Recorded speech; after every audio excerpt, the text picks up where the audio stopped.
Well, guess what? Another episode off of the heels of the men's retreat from last week. And this one is purposely designed probably to kick you in the nuts a little bit, because this one is almost this mind trick that I'm going to pull on you. So if you're in the corporate world, and you probably are because you're the Business of Fatherhood listener that listen to this because life's so crazy out there that you come here to get recharged. And so an often phrase that you hear all over within management, within teams, doesn't matter really. It's all over a company. I'm always fighting fires, or I'm just always a firefighter. Like we never get a chance to actually move the business forward. I am always fighting fires. Literally. Think about that. Pause for a moment. How many times have you heard someone in your life say, I'm always fighting fires. I'm always fighting fires. Well, at the men's retreat, this quick play on words is going to turn it right back on you. And so if you find someone, either you or maybe someone in your life that have a good enough relationship that you can give some direct feedback that may hurt, but it's the feedback that actually may change their life, are you always fighting fires? Well, the question you need to ask yourself is, are you, wait for it, the arsonist? Think about that. Almost every case, if you've dove into why you're always fighting fires, and if you're truly honest with yourself, and if you see a team member become truly honest with yourself, the conclusion they generally come with is they are probably part of the problem. A few weeks ago, I dropped that episode about what part of the problem is you. Well, this is almost a better question to ask to season it with, because it's got some pun. It's got the language that everybody already uses out there. And so, again, think about if you are that person always fighting fires in your life, that you never get a chance to move the needle. I remind you of the question, are you the arsonist? Are you the one setting the fires? Now, pull back a little bit and give some diagnosis information here. If this is you, just to kind of give you a frame of reference to where to begin. Because you'll be like, okay, I might be the arsonist, but how do I actually move through it? Might be the question you might be asking.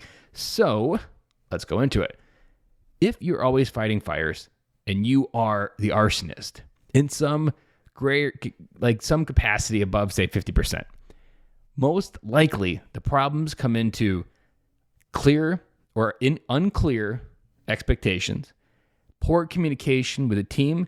They don't know what they're expected of them, and they continue to have to come back to you because either you do not trust them or they do not feel that you trust them to be empowered to make the decisions that need to be done, and they come to you to solve their problems.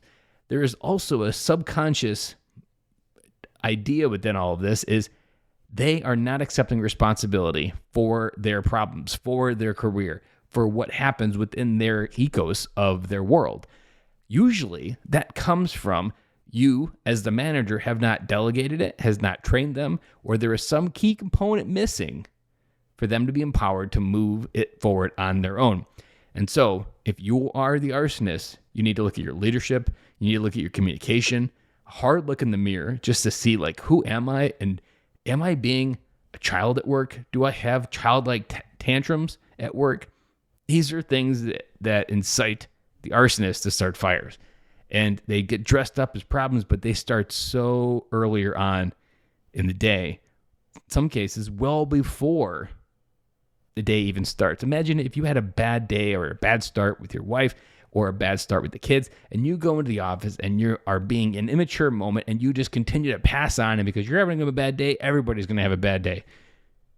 You just became the arsonist. So now that I brought you down, this is your moment to recognize, are you the arsonist? Can you move forward? Recognizing it is the first step to recovery, just like any problem that you might be addicted to. And so realizing that there is a way forward, reach out to people that are in your network that could potentially help. If you'd love to have a conversation with me, I am always open. Head on over to bencloy.com. There is a button in the top right corner where you can schedule a free call with me. I would love to help you figure out how you can prevent yourself from being the arsonist. Guys, have an amazing weekend. And as always, I'm your host, Ben Cloy, bringing you daily wisdom here to help you and inspire you to be a better dad in hopefully 5 minutes or less. Sometimes you go long, but those 5 minutes I know help you move the needle. And I'll be back again with you guys for a fresh week, fresh take on Monday.